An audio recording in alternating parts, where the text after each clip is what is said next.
we are discussing the context of folk art to understand a few ideas which were connected to the previous two modules. So, we are beginning our third module with the topic that relates to the context of folk and minor art in India and the real meaning of contextualization and hence decontextualization, and we'll try to understand it from the fundamental of the idea that where we are placing them, how we are looking at them, and when we are looking at them, what is working at the back of our mind. Are we looking at them with a particular context? What is the connection that makes it call a work of art? Why is that we doubt whether they're made for the sake of art or it has some other purposes to attain? So, from all those things that we have been discussing so far, we are trying to give some light on the issues of contextualization and the context of folk art in the perspective of colonial and post-colonial India, which covers the past 100 years almost. And we are again going back a little bit to realize that in the following lectures. So, the first lecture has this topic, contextualization, and then we are going to discuss about the concept of communication for social purpose. And then we are also discussing along with it the aesthetic perspective, which works as the operating factor for this practice. And then there are another very important thing that we mentioned in the previous lecture, but we are trying to discuss that in this context. That is the secularity and religious purposes, as well as the religious plurality that acts as a major factor in building up the structure of this whole habitual practice that we go through in social context. Then there is another factor that needs to be discussed thoroughly, that is the ethnographic perspective on the study of folk art and culture, and how ethnography is connected to that. When the ethnographic studies look at folk art from some, like they find some significance of it, what are the areas that they find to be interesting? We are just having a general idea of that in this context, because our basic aim of approaching towards this kind of a course is not following anything that is anthropologic, but there is some kind of an ethnicity which is connected to it, and we need to see that from a proper and clear light. And with that, we are also discussing the exponents who brought the culture under the limelight, and what were their realizations and how they're connected in today's context. So, this is a basic study to realize that. We are going to also watch a few images to understand that. We are not analyzing those images right now, but we are just getting familiar with the execution, and we are using them as examples in our discussion. Changes in the cultural perception prove that there is no universal definition that determines academic art. So, artistic expression in modern term can only be understood in the functions of specific social and political contexts. But artists are ideologically defined on the basis of their academic background. The consciousness is of central significance to contemporary theorization of art and its practice and its role in the society at large. The role of art and the viewing of art, almost like the critical viewing towards art practices, it plays a very different role. It is rather a discipline where we see that it must be realized in the relation to the values of a particular culture. So it's very cultural when we look at them, when we view them, and one has to be familiar with a particular culture to understand the meaning or the expression that comes out of this kind of execution, to get a general view of it. Now, this is also true that the aesthetics, when it's like a artistic expression that is academic, traditional. It can also be naive or amateurish. It can be conventional. It can be conventional or professional or whatever it is. But it has to be scrutinized in terms of their aesthetic merit, and methods may employ to construct an artistic version of a narrative idea which is prevalent there. So it's more like the role of art appreciation or art criticism or the critical viewing. Then it just deals with the directness of the making of art, and that can be academic, but it's true that that directs the making of art in line with the interests of the critic authority, how the critic is willing to view it from his own perspective. So there's another concern which is related to it, and that has to be also addressed with some seriousness. That is also perhaps a concern, that is the ability to comprehend a particular style, a particular genre that is indicative of a certain culture. The sort of image being that is being looked at, the compositional formation of religious and secular compositions is it has their own characteristics. For example, if it's a secular composition, then we see that the emphasis on symmetry is much lesser. Rather, it can be totally asymmetrical and dynamic, whereas the religious compositions can be also identified by the compositional structure, which is more symmetric and centralized. So this is how they appear to us. So conventionally, when we look back into other cultures apart from India, or like we shift our focus from the Indian happenings and we look into the other cultures. For example, if we take some ancient culture of Europe, which is also connected to the medieval and early Christian culture, what we see there is that there are also a tendency to use a lot of symbolic images into the practice to communicate in a social periphery. There also had been one urge that what laters can do with the literates, images can do with the illiterates. It all started from there, but it's also true that only textual messages were not effective enough to involve or engage the common people into the stories, morals, and the other things that was involved with the narratives. So from time to time, these people, they felt that it should be supported by the illustrations or illumination, and then they took a reference of different symbolic ideas. For example, if we just go back and think of certain European cultures and the kind of symbolism and allegories that were used in those cultural motifs, we see that it also has a wide range of biblical images all over. So conventionally, the religious themes included biblical illuminations, the pictorial depictions of saints performing miracles, the visions, the martyrdoms, the fragments of great epics. The secular subject matters also ranged from landscape, portrait, and still life to commercial images as main genre or the stylistic categories. Such themes of art for ages were subjected to academic hierarchies, which were eventually confronted by the wave of modernism.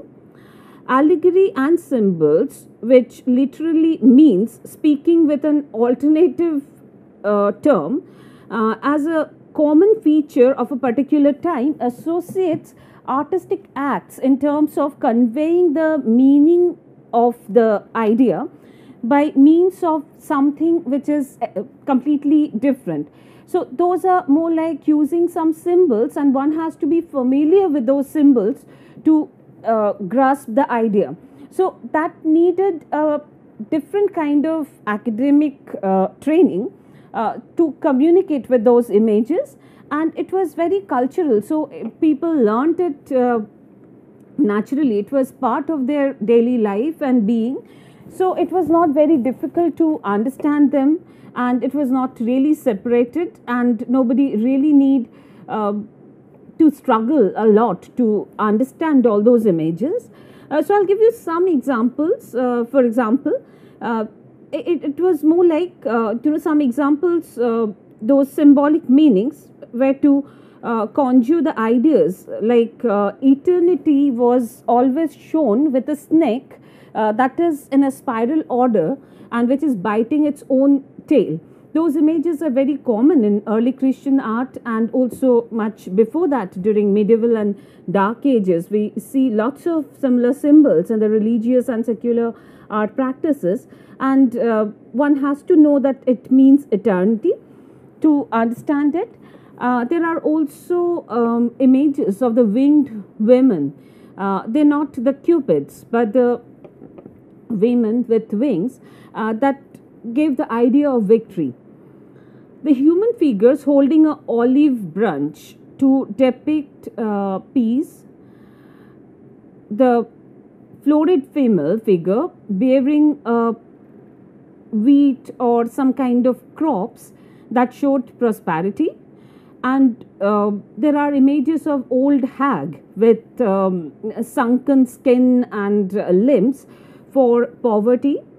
Venus always for love, Mars for war, creativity by muses and different types of muses. Christ was often symbolized by the tree of life, heaven by golden stairs, and there are many such examples which are found all over in Europe. So allegory and symbols.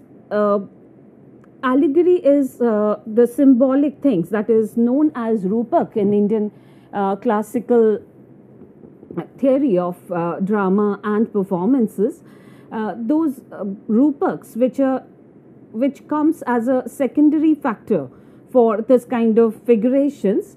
It was much more classical than folk, but we still see a lot of such images in folk and minor expressions as well.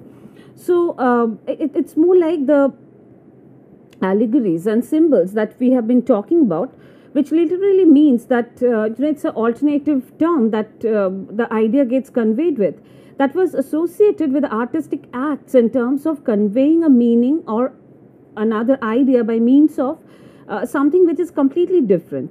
The act ends up creating immense ambiguity for viewers with different culture orientation.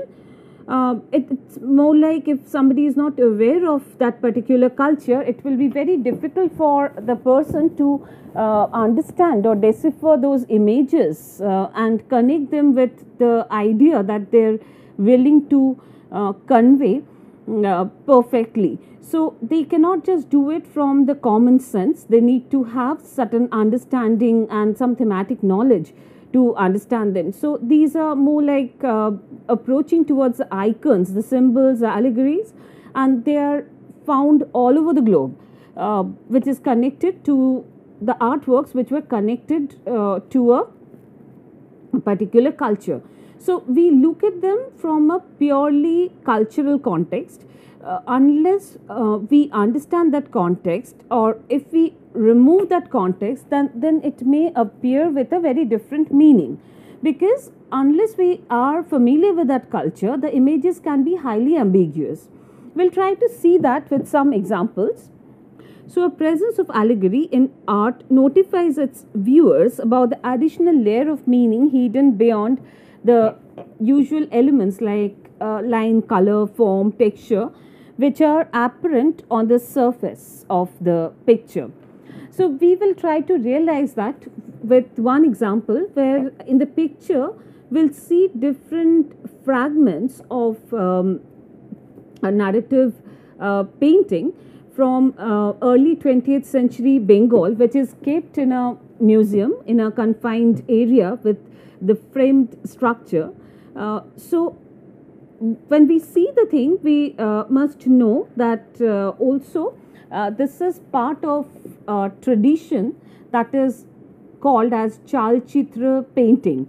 Chalchitra means the backdrop painting, which comes almost like an Renaissance allegory at the backdrop of the idol of Durga in Bengal in eastern India. Now, when we look at it, we see that this is a supportive narrative that is created at the backdrop of the main idol.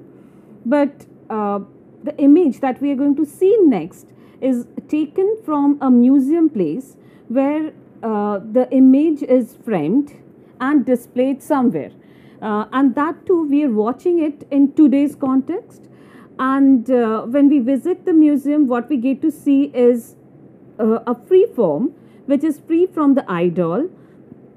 It's free from any other thing, and it's decontextualized in that way because it's separated from its basic context, and they're shown as a narrative arch-like painting, which is independent of any other thing. So it actually has a different identity, which is more like a supplementary image.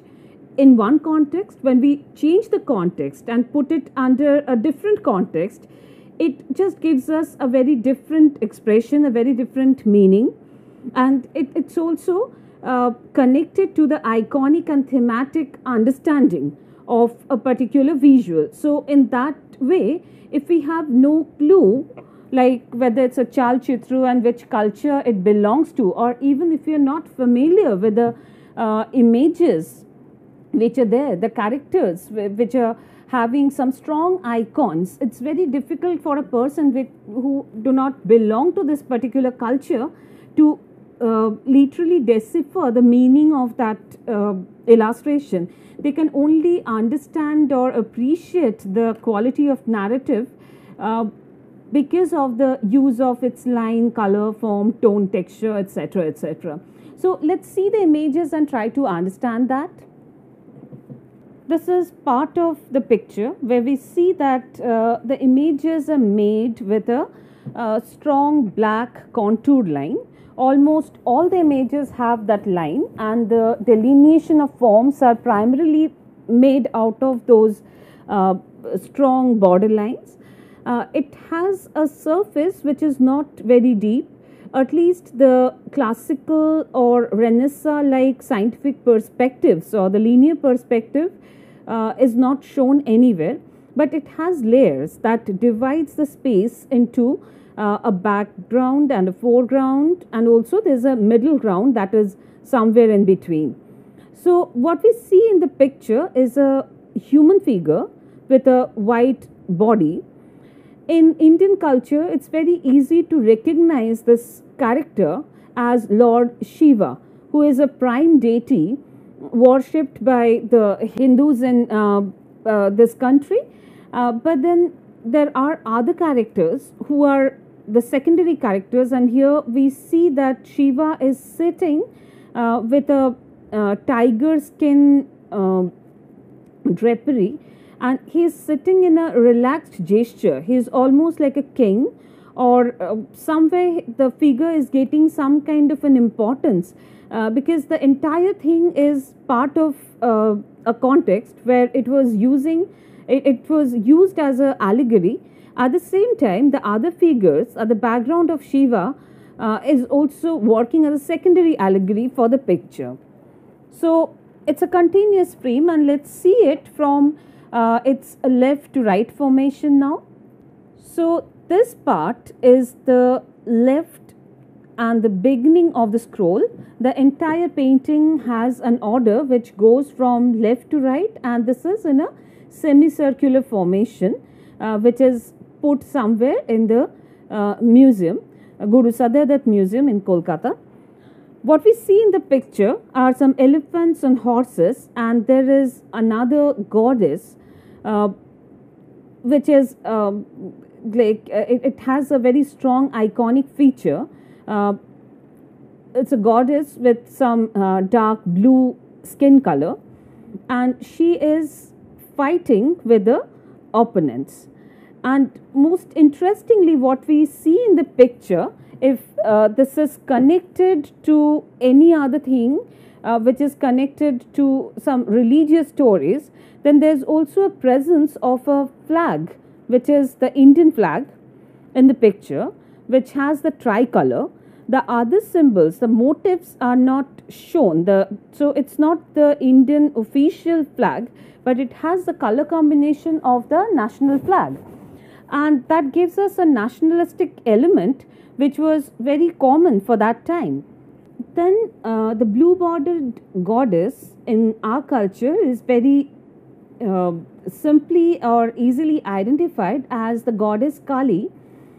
She's fighting with another group, and she is facing the war. She's confronting the enemies, the opponents. Then the frame gets continued, and let's see it in close up.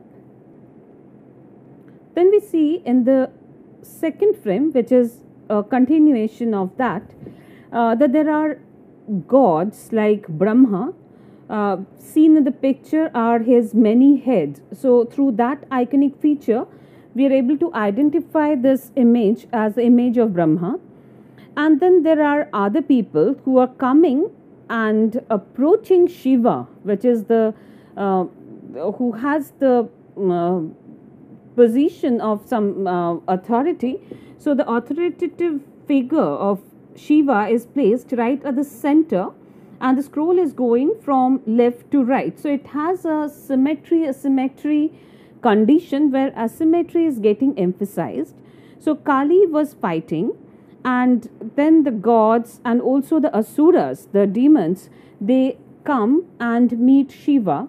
They want him to do something about it, which is generally understood by the images.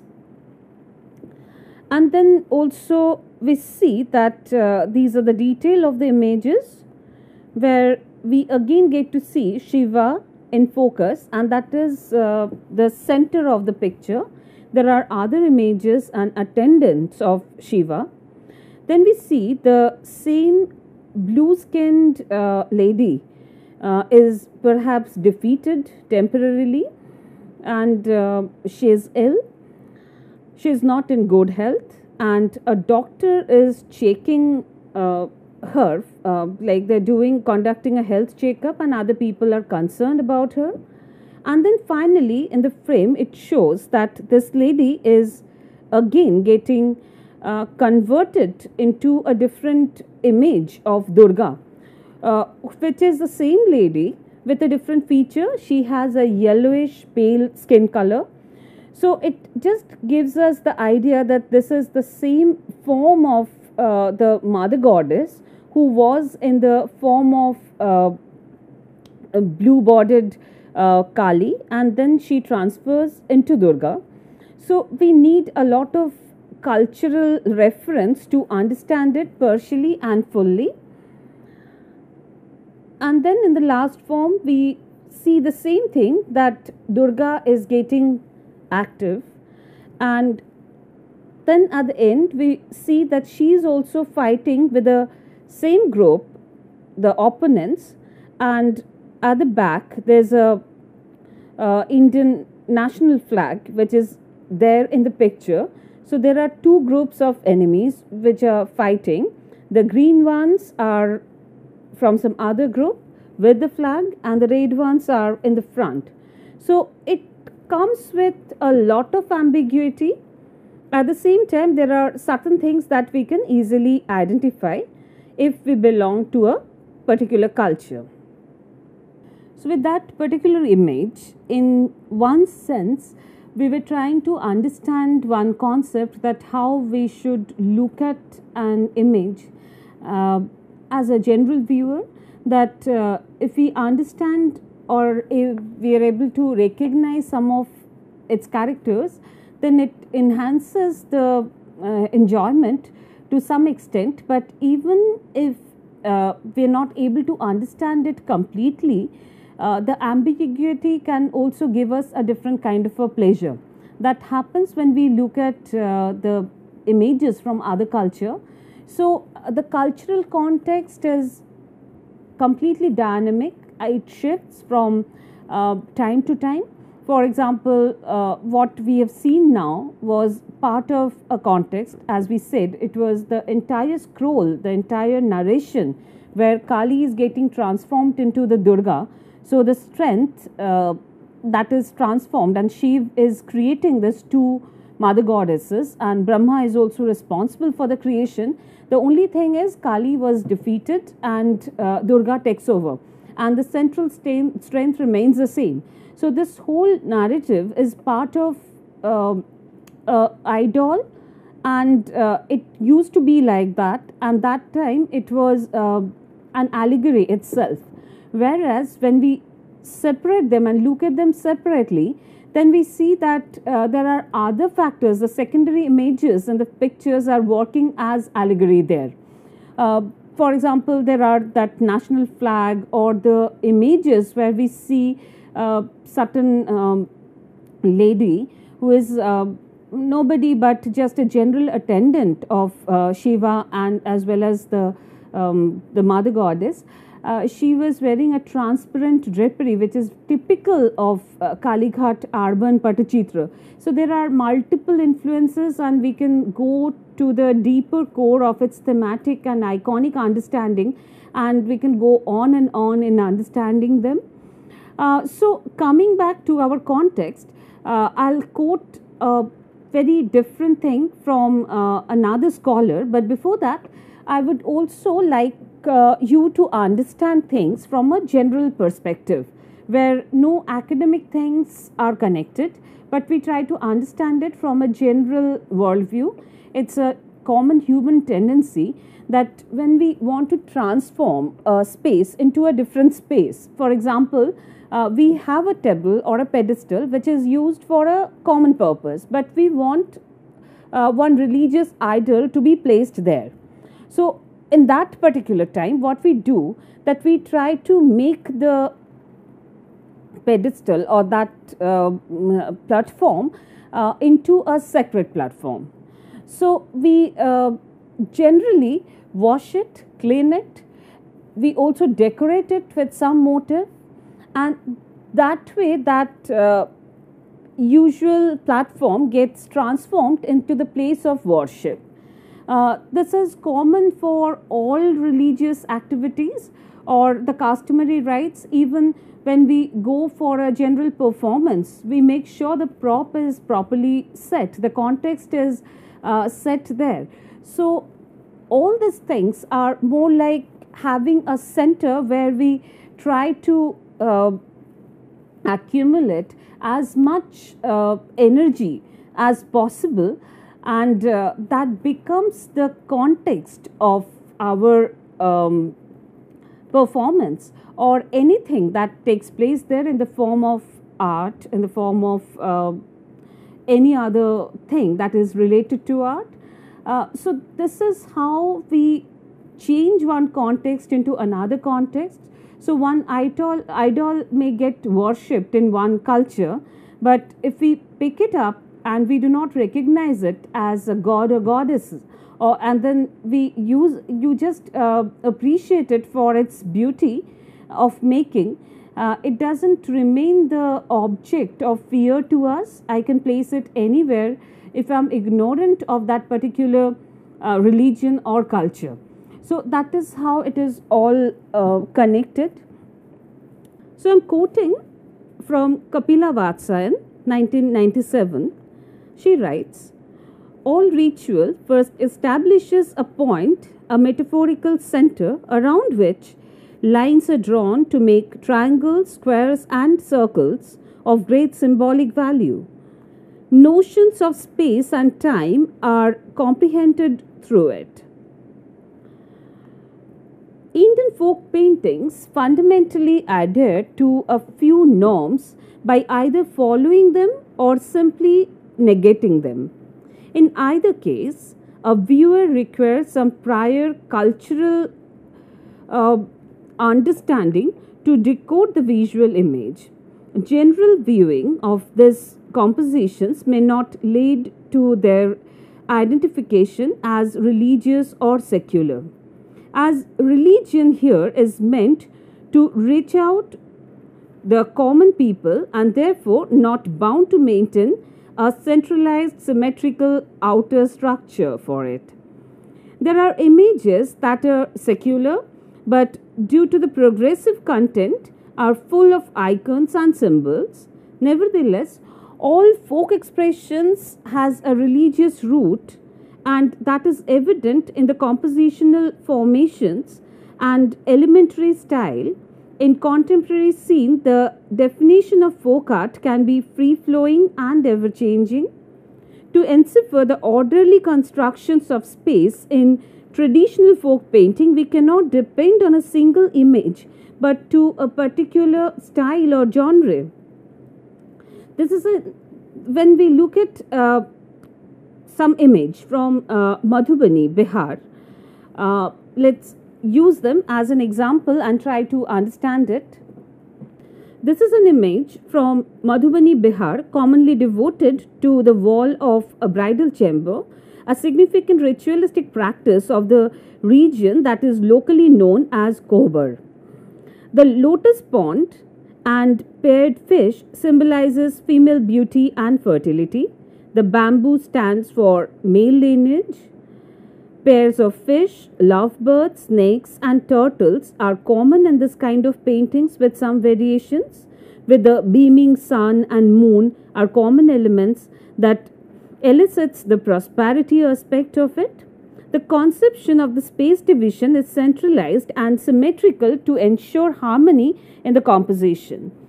The image is linear and radially balanced with a distinct point at the center, around which images that are symbolically related to fertility are drawn to adequately fill up the space in an orderly formation.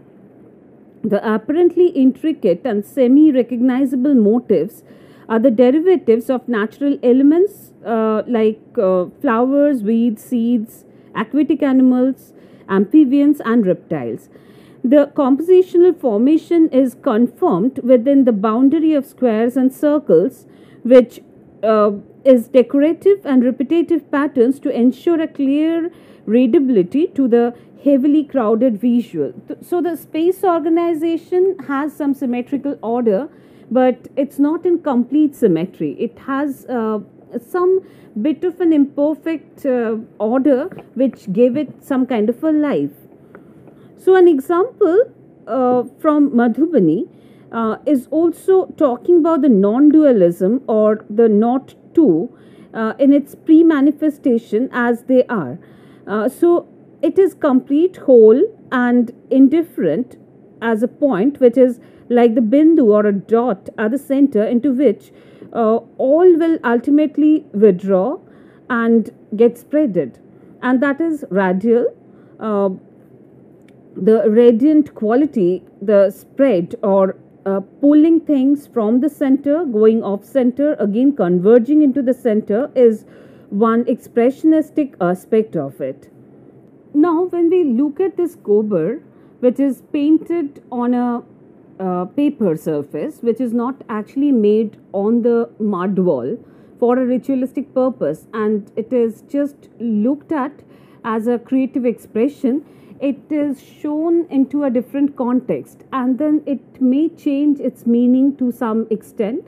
So this is very important for us to see it from a context where the artists and their habitual living is connected to a particular artistic expression, and then when they're separated from its existing context and it's taken out and decontextualized, it faces a complete different challenge of being free from all its thematic and iconic understanding, and they are shown free from any culture specific connotations, and they're completely shown as artistic expressions. And there lies the basic challenge for this kind of artworks to be able to sustain its quality and survive in the modern context.